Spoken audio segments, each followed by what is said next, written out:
Here are some of the sprouting beet seeds. The red thing are the roots.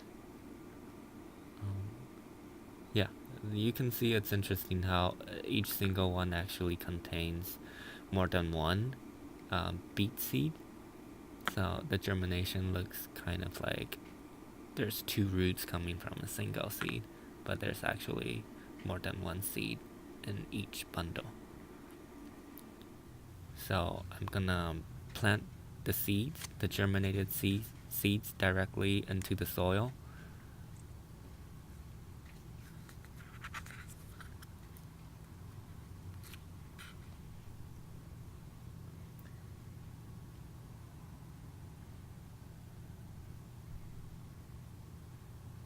Yeah, you can't really see like anything because the seeds are so small.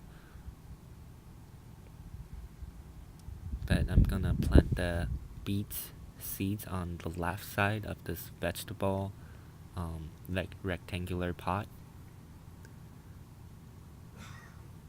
In this pot I also had a carrot and potatoes on the other side.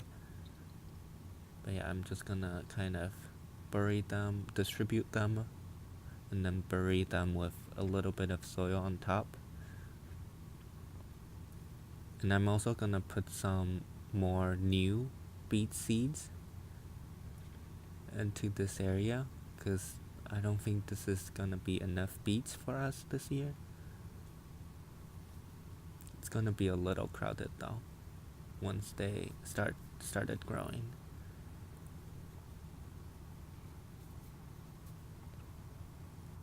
Besides the beets, I also did something to this orchid. You can kind of see the roots on this big plant over here. They kind of look like a red spot on the stem. And basically what I'm doing is I'm trying to encourage the roots growth on this big plant.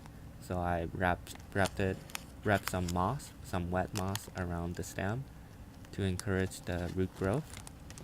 And after the root has established, I'm gonna cut this main plant off and then transplant it to the other one. And this is to encourage the smaller growth over here.